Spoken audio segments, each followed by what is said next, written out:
शिवोहम।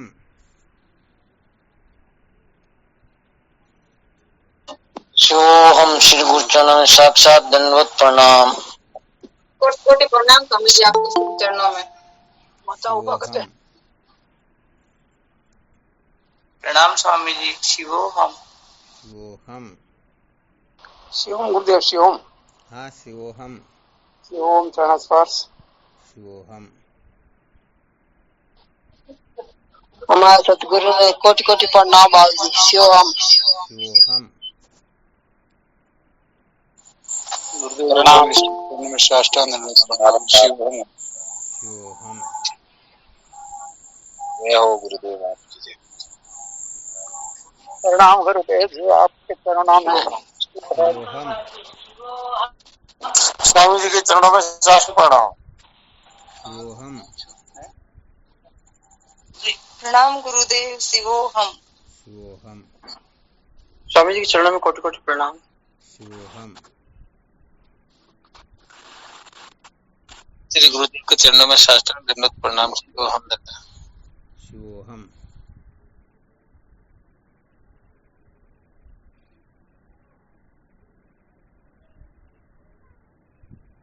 क्या विषय चल रहा था अपना? संसार को बनाए रखकर कभी भी सत्य का साक्षात्कार नहीं किया जा सकता। संसार को बनाए रखकर कभी भी सत्य का साक्षात्कार नहीं किया जा सकता, यही चल रहा था ना। जी हुकुम। कल क्या सुनाया था इसके अंतर्गत?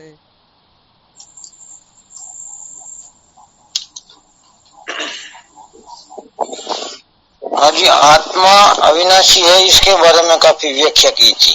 जब सिद्ध करके बताओ कि आत्मा अविनाशी कैसे है। आत्मा अविनाशी नहीं, बल्कि आत्मा का नाश करने में कोई समर्थ है ही नहीं। क्यों नहीं? बहुत अच्छी बात है।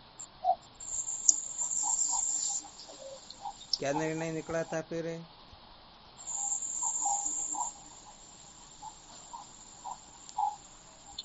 दो सूत्र बड़े विलक्षण निकले थे। आत्मा का अलावा और कोई दिन ही नहीं हो।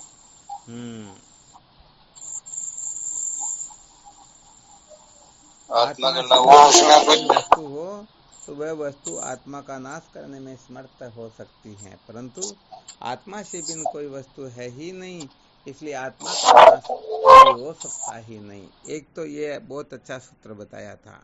एक और क्या बताया था?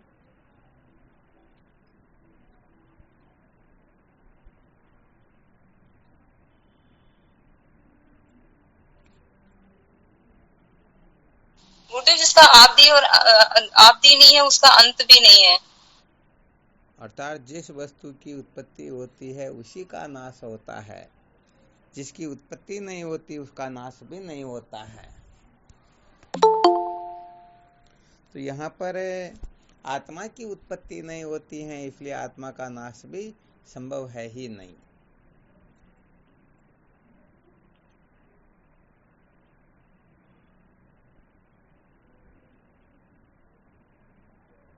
अच्छा, ऐसा समझने का क्या प्रयोजन था?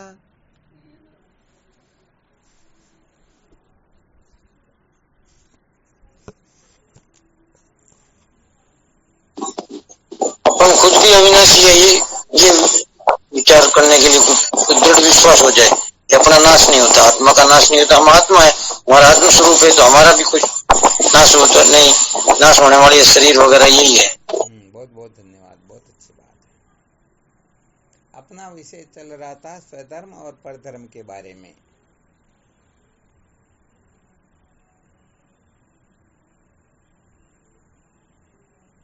तो अनात्मा के जितने भी धर्म हैं वो परधर्म हैं, और आत्मा के जो धर्म है वो स्वधर्म है।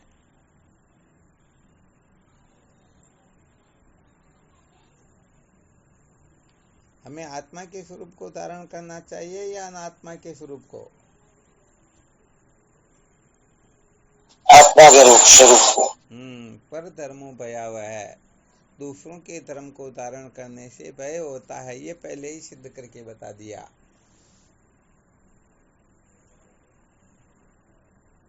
कोई भी क्यों न हो, दूसरों के धर्म को धारण करके देखो, उसे निश्चित रूप से भयभीत तो होना होगा।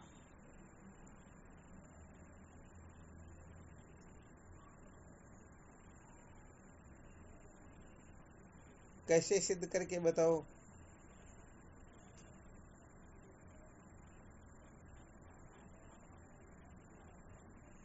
कैसा भी फॉर्मूला लगा करके, कैसा भी युक्ति प्रमाण दृष्टांत आदि दे करके।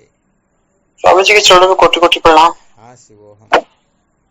स्वामी जी, अगर स्वयं के खेत में अगर अपन जो कोई भी चीज तोड़ते हैं तो उसमें भय पैदा नहीं होता, और दूसरों के खेत में जाकर कोई चीज तोड़ते हैं तो उसमें भय पैदा हो जाता है। बहुत अच्छी बात है। ये दृष्टांत हो गया सिद्धांत में।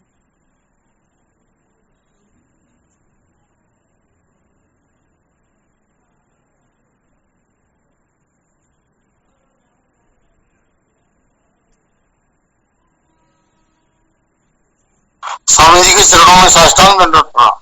हाँ शिवो हम। ये परधर्म आगमा पाइनो अनित्य है, इसलिए अच्छा अच्छा, बहुत अच्छी बात है। इसमें इनमें नित्यता नहीं है, ठीक बात है। और आत्मा में नित्यता है।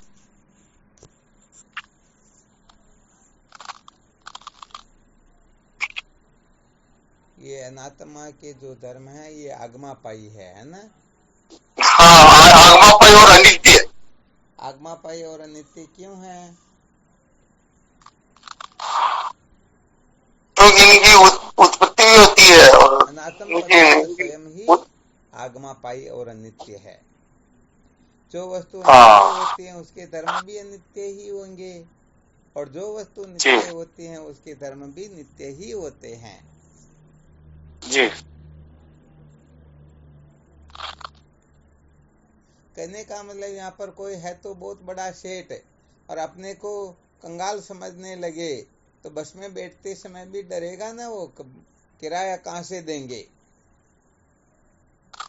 जी स्वामी। तो उसने कंगालपने के धर्मों को धारण किया है, तो मालो माल, परंतु अपने को कंगाल समझ रहा है, दूसरों के धर्म को धारण कर रहा है। तो दूसरों के धर्म को धारण करते ही ये भयभीत हो जाएगा। ले में अनंत संपत्ति क्यों न रखी हो, परंतु जब यह समझ जाता है कि मैं गरीब हूँ, मेरे पास कुछ भी पैसे नहीं हैं, तो फिर ये बस में बैठते हुए भी भयभीत ही होगा। तो ऐसे ही हम सच्चिदानंद अद्वितीय ब्रह्म होते हुए भी जब देह के धर्मों को, इंद्रियों के धर्म को, प्राण के धर्म को, मन बुद्धि के धर्म को हम धारण करेंगे तो निश्चित रूप से, क्योंकि वैसी स्थिति अनात्म पदार्थों की हो सकती ही नहीं। जैसे जो अपने को अष्टपुष्ट समझता है उसे कमजोर होने का भय रहता या नहीं रहता? जी रहता। हाँ, धनवान को लूटने का भय रहता है।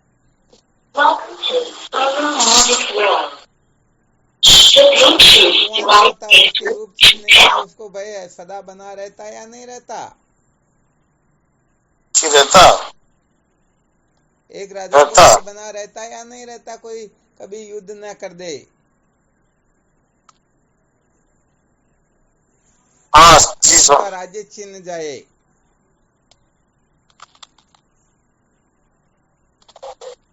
यहाँ पर ऐसी कोई वस्तु है क्या जो भय से मुक्त हो? कोई भी वस्तु नहीं है ऐसी जो भय से मुक्त है। ऐसी कोई वस्तु है ही नहीं जो कहने का मतलब भय से मुक्त हो। उच्च कुल में जन्म लेने से पतित होने का भय होता है। 5 वर्ष के लिए ये मंत्रियों का जो पद प्राप्त होता है, तो जैसे जैसे समय नजदीक आता भय होने लग जाता ना, जाने वाला, आपद जाने वाला, आपद छूटने वाला है। तो बताओ विचार करके, कोई ऐसी वस्तु है जिस वस्तु में सचमुच में भय न हो? सर्व वस्तु भयान्वितम, ये सारी की सारी वस्तुएं भय से ही आक्रांत रहती हैं। ये सदा सर्वदा भय से ही गिरी रहती हैं। शरीर चाहे कितना भी अष्टपुष्ट क्यों ना हो, फिर भी यमराज का तो भय रहेगा ना।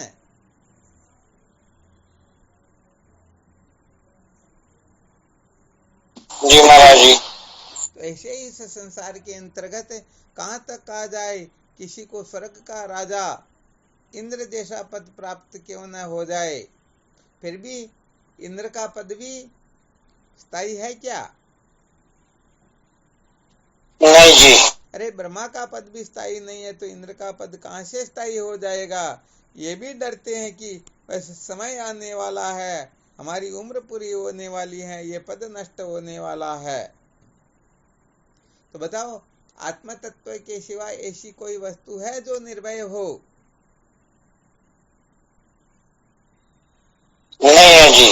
तो विचार करके देखो, हम अपने को राजा समझे अथवा स्वर्ग का इंद्र समझे अथवा ब्रह्मा क्यों न समझे, हम कभी भी भय से मुक्त हो सकते हैं क्या? नहीं हो सकते। अरे जब ब्रह्मादिक पद को प्राप्त करके हम निर्भय नहीं हो सकते हैं, तो ये छोटे छोटे पद जो हम प्राप्त करके बैठे ना, पागल हो रहे हैं, इसमें ऐसे उलझे हुए जैसे मकड़ी जाल में उलझी हुई है। हम चाहते हैं कि इनसे हमारा कल्याण हो जाएगा, इससे हम भय से मुक्त हो जाएंगे।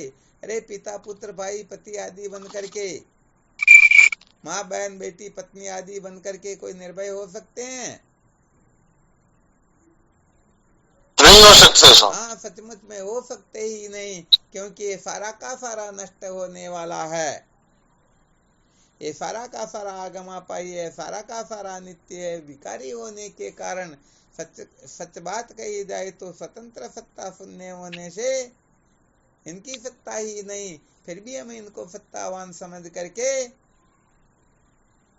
अपने पूरे जीवन को इनके इर्द गिर्द ही पूरा कर देते हैं और समझते हैं कि हम ऐसे हैं वैसे हैं। तो भाई सत्य बात तो यहाँ पर यही है, ब्रह्मातिरिक्त यदि हम कुछ भी बन रहे हैं तो समझो हम निश्चित रूप से भयभीत रहेंगे ही रहेंगे। अच्छा, विचार करके देखो, यदि कोई ब्राह्मण बनता तो शूद्र के द्वारा अपमानित होने का अथवा कुछ न कुछ डर रहेगा या नहीं रहेगा? बिल्कुल रहेगा जी। और यदि कोई मैं ब्रह्म हूं तो बताओ, कोई वस्तु उनका विरोध निरोध करने वाली शेष रह गई क्या? नहीं जी।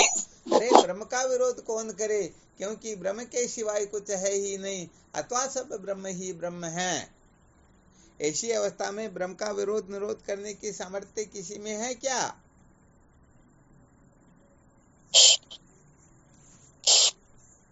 नहीं जी। तो भाई यहाँ पर केवल मात्र एक ही पुत्र निकला, और वह पुत्र है मैं अद्वितीय ब्रह्म हूँ। इसको छोड़ करके आप भले ही बड़े से बड़े कुछ भी क्यों न हो बन करके देख लेना, सचमुच में जीवन में निर्भयता आ सकती ही नहीं। इसीलिए तो कहा गया है, राजा हुए से कभी भी तू सुखी नहीं होएगा, जग सेठ भी बन जाए तो भी शांति से नहीं सोएगा। हो इंद्र शिव्या विष्णु ब्रह्मा पूर्ण सुख नहीं पाएगा, जब पूर्ण तू हो जाएगा तो पूरा सुखी हो जाएगा। ऐश्वर्य क्यों है चाहता तू, ईश का भी ईश है, तेरे चरण की धूल पर ब्रह्मा झुकाता शीश है। तू है नियंता चर अचर का, पुष्ट से भी पुष्ट है श्रेष्ठ से भी श्रेष्ठ, तू पर चाह करके भ्रष्ट है। चाहना हमने कर ली, हम पता नहीं क्या बन गए।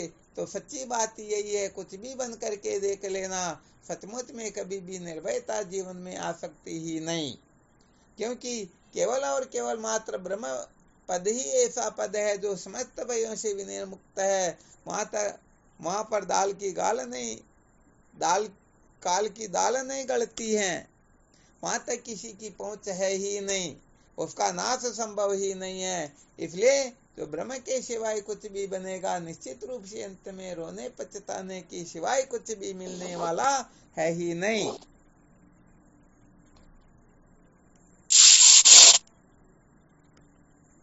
मिलने वाला है क्या? नहीं है। हाँ, इसलिए सचमुच में यदि किसी को निर्भय होना हो तो ये जो बनते बिगड़ते पद प्रतिष्ठा आदि है ना, उनके पीछे कभी पागल मत होना, उनको महत्व मत देना। उनके लिए मरने मारने पर उतारू मत होते रहना। अरे ये तो वास्तव में 4 दिन की चांदनी होती है, फिर अंधेरी रात ही होती है। तो कहने का मतलब, कोई धन का अभिमान करते, कोई यौवन का अभिमान करते, कोई रूप का अभिमान करते हैं, कोई किसका अभिमान करते, कोई किसका अभिमान करते। अरे भाई ये सताई है ही नहीं, ये कुछ समय के लिए दिखाई अवश्य देते हैं, परंतु वास्तव में इनकी सत्ता होती ही नहीं।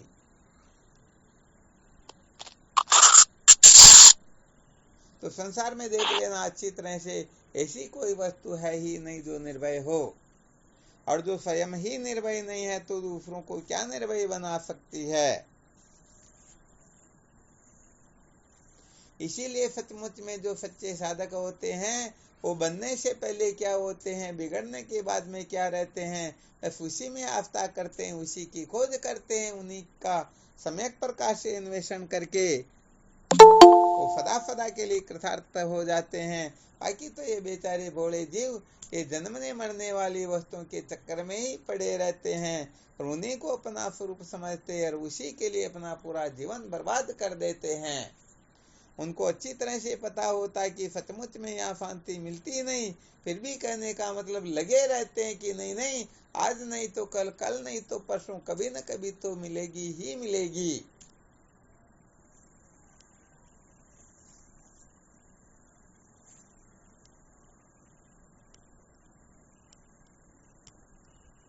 समझ में आ गया ना? जी महाराज जी। तो जिस वस्तु के धर्म मिटाने से मिट जाते हो, बनाने से बन जाते हो, ऐसी वस्तु के चक्कर में यदि कोई पड़ेगा तो परमार्थ तत्व से तो हाथ धोकर ही बैठेगा। परमार्थ तत्व का साक्षात्कार तो उसे होने वाला है ही नहीं। क्लियर? क्लियर जी, बिल्कुल क्लियर स्वामी। बस निर्भय होना है तो बस मैं अद्वितीय ब्रह्म हूँ, इसके सिवाय मैं और कुछ हूँ ही नहीं। ज्ञान बिना यारों मिटे नहीं रोना। बाकी जितने भी साधन है ये सब परधर्म के अंतर्गत ही आते हैं। साधन हो चाहे संबंध हो, चाहे नाते रिश्ते हो, पद प्रतिष्ठा हो, अनात्म प्रपंच का कोई भी किसी भी प्रकार का गड़बड़ घोटाला क्यों न हो, सारे के सारे आगमा पाई ही है, सारे के सारे नाश होने वाले है ही है।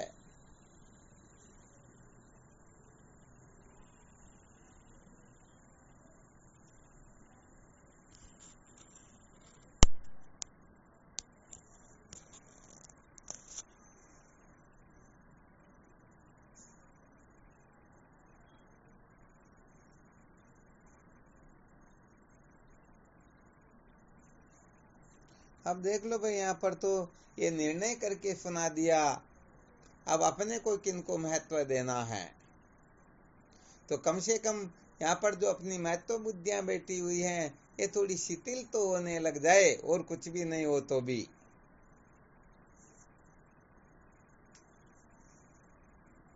या असलियत तो जान ले कि वास्तव में ये कचरा ही है, क्योंकि जो कचरे को कचरा जान लेता फिर वहां पर अधिक आग्रह नहीं करता है।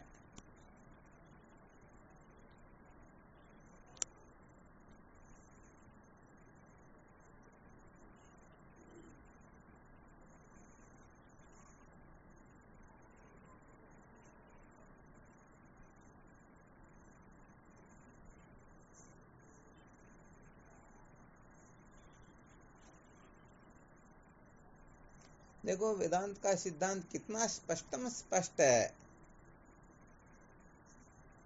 बिल्कुल करामलकवत है, परंतु पता नहीं फिर भी ये अनादि विद्या जो ऐसी है ना, अविद्या रूपी भांग पी करके, जैसे कुएं में भांग गिर जाए तो उस पानी को पीने वाले ही पागल होते हैं, परंतु यहाँ पर तो बारिश होती है ना, या ऐसा समझो समुद्र में ही भांग मिली हुई है, तो बारिश भी होती तो वैसी ही होती है। वरना इतना स्पष्ट जब हम सुन लेते हैं तो उसके पश्चात तो तुरंत निश्चय कर लेना चाहिए, अरे भाई मैं ये नहीं हूँ, केवल मात्र यही हूँ। तो सुनते हैं तब तक तो बहुत अच्छी बात है, परंतु थोड़ी देर में किसी की पत्नी किसी के पति बन जाएंगे, किसी के दोस्त किसी के दुश्मन हो जाएंगे, किसी के क्या हो जाएंगे।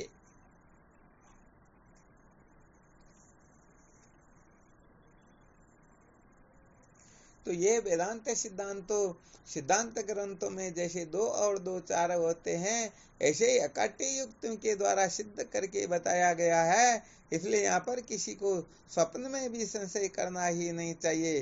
अरे यही परमार्थ है, यही यथार्थ है, इसको जान करके ही हम मृत्यु का अतिक्रमण कर सकते हैं, जीवन को धन्य बना सकते हैं। बाकी तो रोने पछताने के सिवाय कुछ भी मिलने वाला है ही नहीं।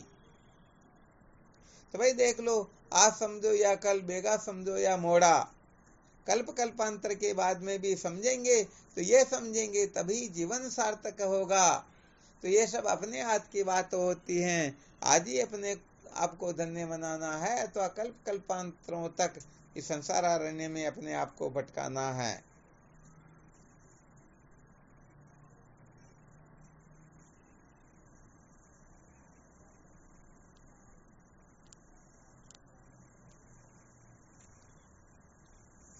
तो स्वधर्म परधर्म के बारे में शायद ठीक तरह से अनुभव हो गया होगा अब तो।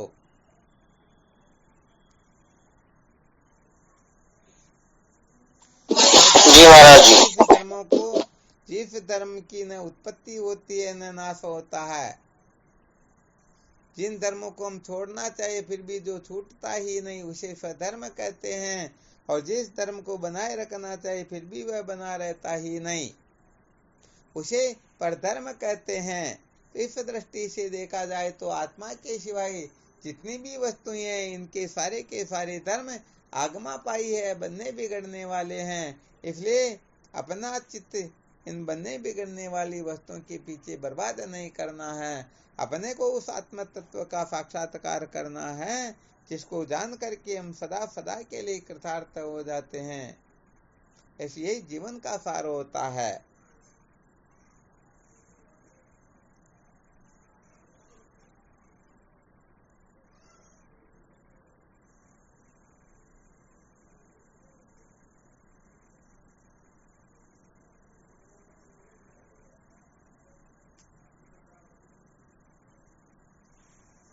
और कोई कुछ कहना चाहता है क्या यहाँ पर?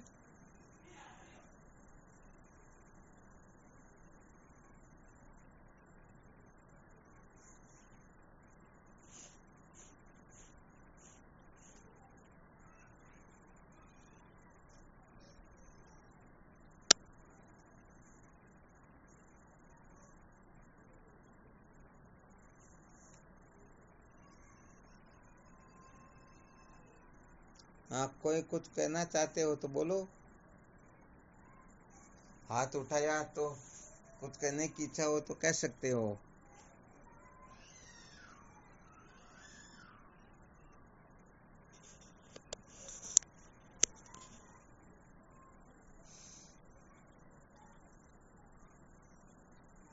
कुछ नहीं, चलो कोई बात नहीं। अच्छा, विचार करके देखो, जब इतना स्पष्ट बता दिया गया फिर भी कहने का मतलब हम आत्मा के धर्मों को अनात्मा के धर्म और अनात्मा के धर्मों को आत्मा के धर्म कैसे समझ लेते हैं? क्या कारण है? मूल में गड़बड़ कहाँ पर हो रही है?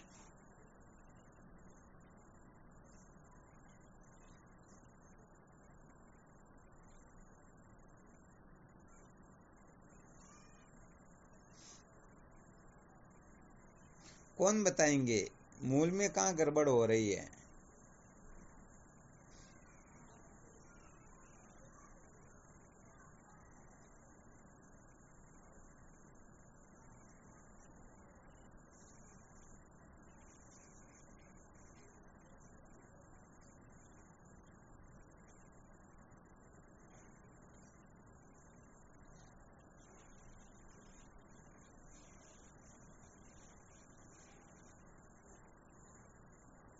शिवोहम सब हाँ, शिवोहम विज्ञान के कारण हो रहा है।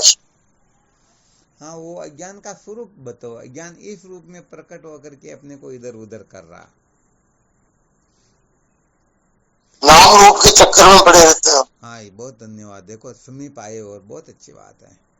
क्योंकि किसी को अज्ञानी कह दे तो उसको दुख नहीं होता, परंतु मूर्ख कह दे तो हाँ, फिर तो दुख होता है। गड़बड़ हो जाती है ना। तो हाँ, ऐसे ही अज्ञान कह देंगे तो थोड़ा वो जो समझने वाले वो तो समझ लेंगे, परंतु पूर्ण रूप से हाँ, थोड़ा और स्पष्ट हो जाए ना। हाँ, ये संसार के प्रति सत्यत्व, प्रियत्व, रमणीयत्व की जो बुद्धि होती है ना, हाँ, संसार के प्रति रस बुद्धि कि इससे वो मजा आएगा, इससे वो मजा आएगा, इस प्रकार की जो बेवकूफियां होती है ना, ये सचमुच में अपने को स्वधर्म में प्रतिष्ठित होने ही नहीं देती, बार बार परदम के चक्कर में भटकाती हैं। सत्य बुद्धि संसार। हाँ, संसार के प्रति सत्यत्व बुद्धि, प्रियत्व बुद्धि, रमणीयत्व बुद्धि। तो संसार के प्रति यदि रस बुद्धि है तो बात तो गड़बड़ होगी ना। फिर तो होगी स्वामी। हाँ बिल्कुल, यहाँ पर तो सचमुच में संसार दुख स्वरूप है। और पुमावे तत् सुखम न अल्पे मस्ति सुखम, आत्मा आनंद स्वरूप है, बाकी सब दुख स्वरूप है। ये बात अच्छी तरह से समझ में बैठे तो बताओ, ऐसी अवस्था में फिर कौन अनात्म पदार्थों को मैं मेरा बोलेगा?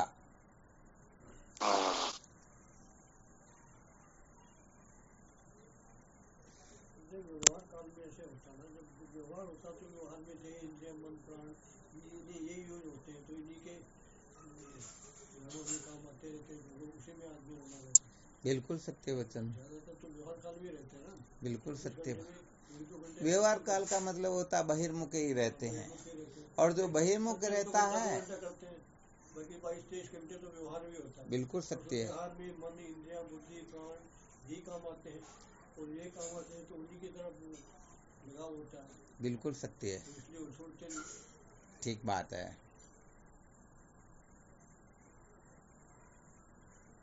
वास्तविक बात है।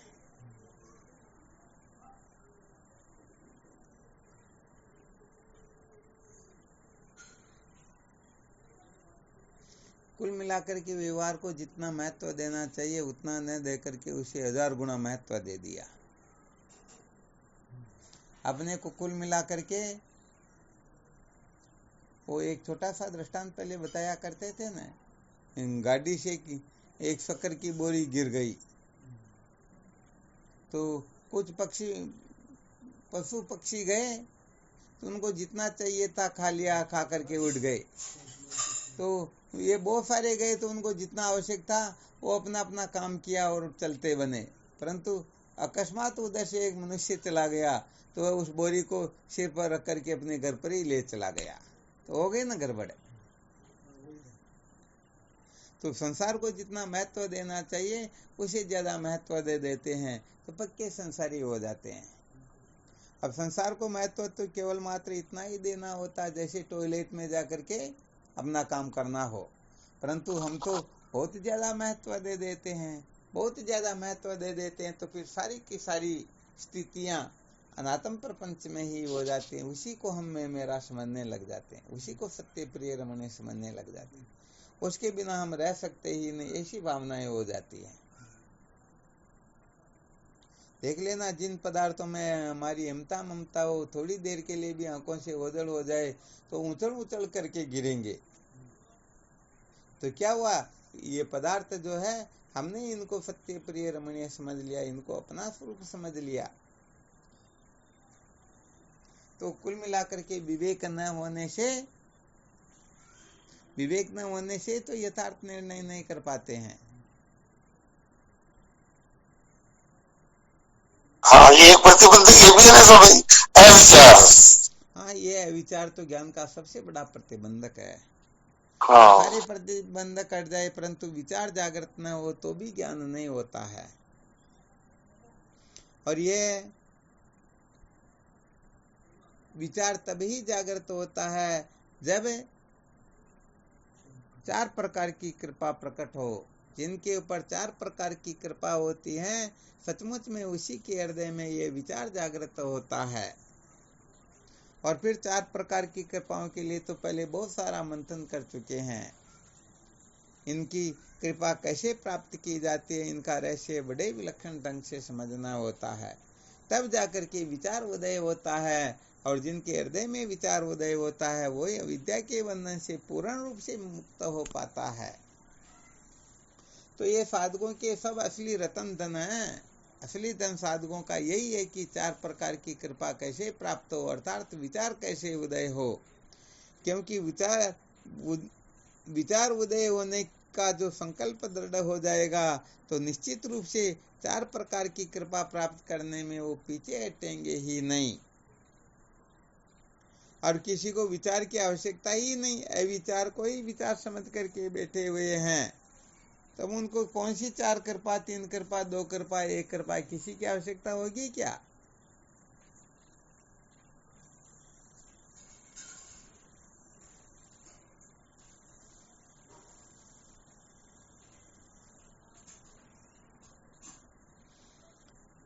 तो यहाँ पर तो शास्त्रोक्त रीति से जो सारी प्रक्रिया को संपन्न करते हैं वे ही सचमुच में अविद्या के बंधन से मुक्त होते हैं। यहाँ पर अक्ल होशियारी तो काम करती ही नहीं।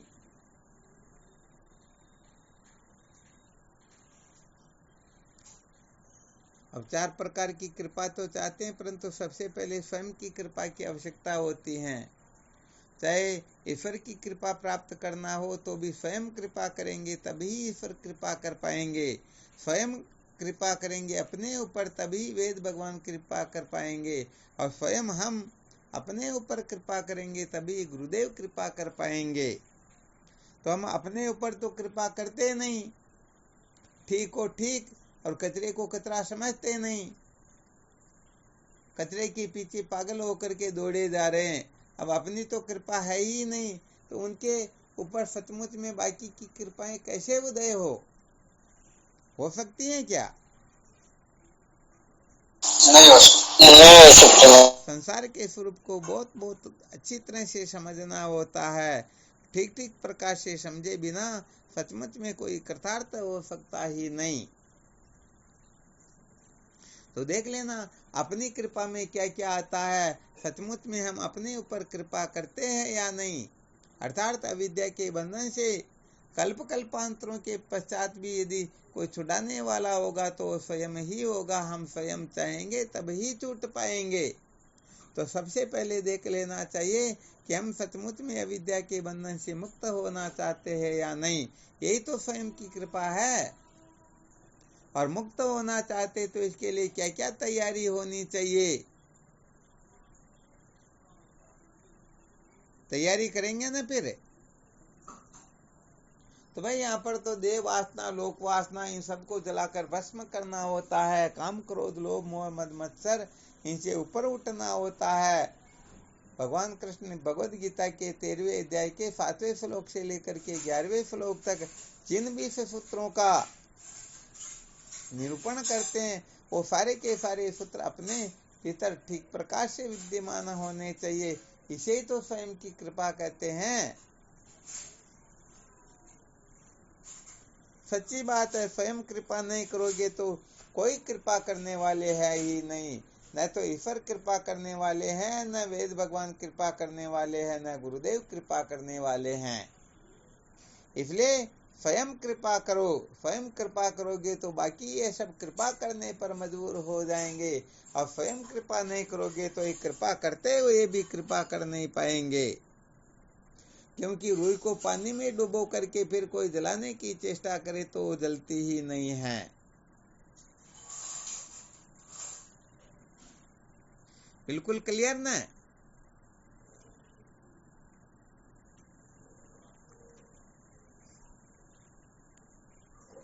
आवाज आ रही है? जी महाराज जी। हाँ महाराज जी। बहुत अच्छी बात है।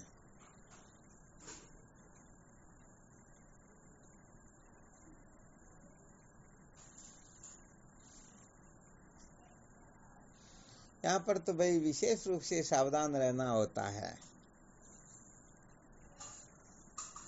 वो थोड़ा बहुत भी कहने का मतलब, जैसे वो नटनी जो रस्से के ऊपर नृत्य करती चलती है ना,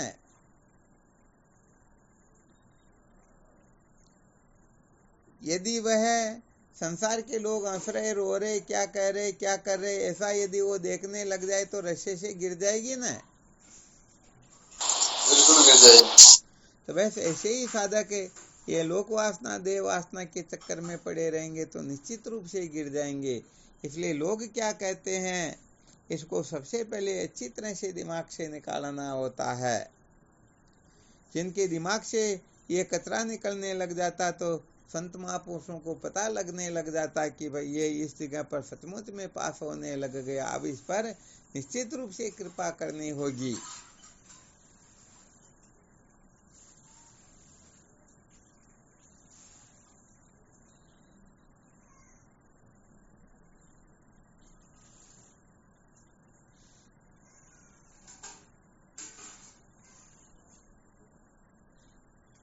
तो ये जितने भी सूत्र सुनाए जाते हैं, इन समस्त सूत्रों को सम्यक प्रकार से धारण करने की जो चेष्टा होती है वही स्वयं पर कृपा करने वाली बात होती है।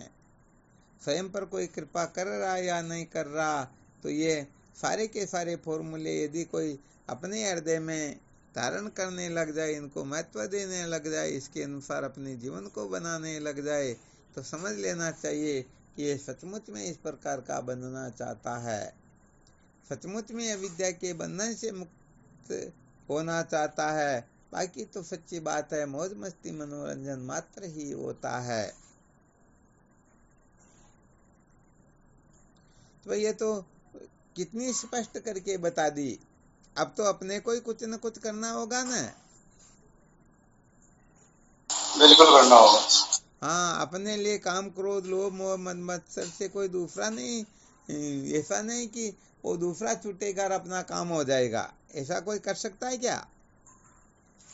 नहीं कर सकते। अरे जब भोजन स्वयं को करना होता है, मलमूत्र का त्याग स्वयं को करना होता है, दवा स्वयं को सेवन करनी होती है, नींद अपने को निकालना होता है, अपना स्वार्थ अपने को पूरा करना होता है, दूसरा कोई कर सकता नहीं। तो फिर यहाँ पर ये साधन भजन विचार आदि अपने स्थान पर कोई दूसरा कर सकेगा क्या? कभी नहीं कर सकते। कभी नहीं कर सकता है। तो बस अपने को अच्छी तरह से तैयारी कर लेनी है, अपने को पीछे नहीं रहना है, सचमुच में इसी जीवन में आत्मलाभ प्राप्त करना है, सत्य का साक्षात्कार करना है।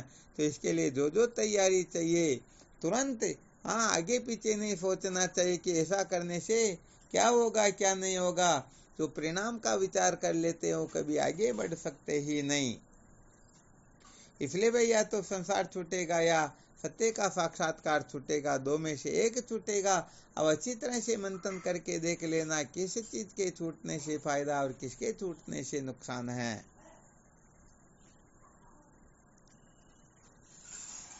और यदि ये बात समझ में न आए तो कुछ समय और जन्म मृत्यु की श्रृंखला में भटक करके देख लो, पता लग जाएगा कि क्या ठीक है क्या ठीक नहीं है।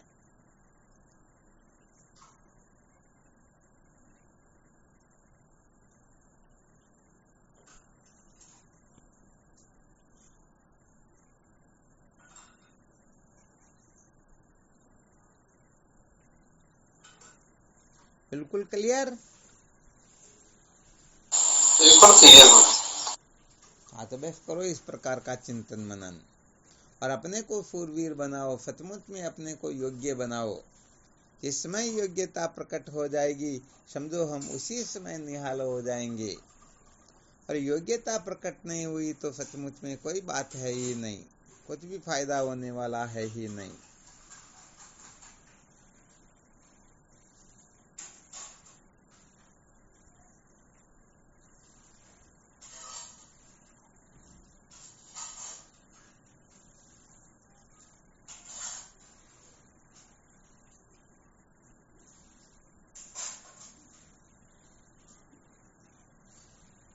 चलो ठीक, फिर करो साधन भजन, है ना। जो सुनाया उसका अच्छी तरह से चिंतन मनन करते रहना।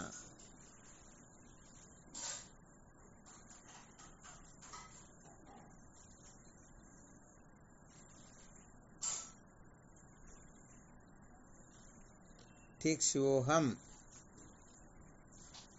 शिवोहम। प्रणाम गुरुदेव।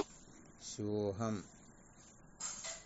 शिवोहम श्री गुरु में साक्षात दंडवत प्रणाम महाराज जी। शिवोहम। प्रणाम स्वामी जी, कोटि कोटि प्रणाम। शिवोहम। प्रणाम शिवोहम। स्वामी जी के चरणों में साष्टांग प्रणाम। शिवोहम। प्रणाम करो बाबू जी। शिवोहम। हाँ शिवोहम। प्रणाम गुरुदेव, आपके श्री चरणों में बार-बार जय हो। श्री सतगुरुदेव स्वामी जी को कोटि कोटि प्रणाम। शिवोहम गुरुदेव। शिवोहम। गुरुदेव के चरणों में साष्टांग दंडवत प्रणाम। शिवोहम दाता। शिवोहम। प्रणाम गुरु जी, आपके चरणों में कोटि कोटि प्रणाम। शिवोहम। शिवोहम।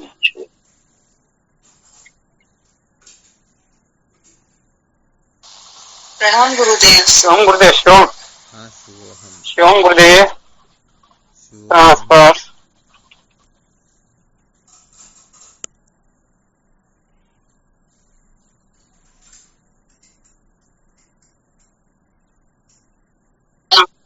हमारे सतगुरु चरणों में कोटि कोटि प्रणाम बाबू जी। शिवम।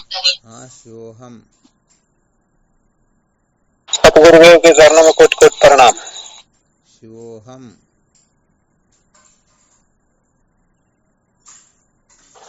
कोटि कोटि प्रणाम स्वामी जी, आपके चरणों में। हाँ शिवोहम।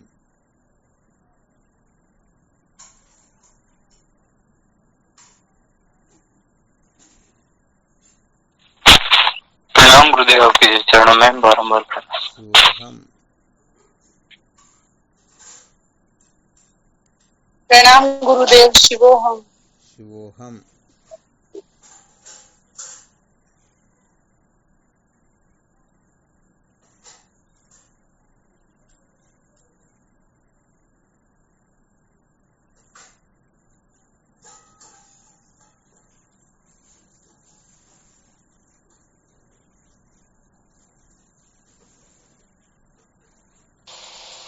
शिवोहम स्वामी जी।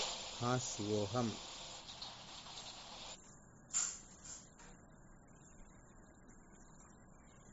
चलो ठीक शिवोहम। हरिओम। कोटि कोटि प्रणाम। शिवोहम। प्रणाम गुरुदेव। प्रणाम।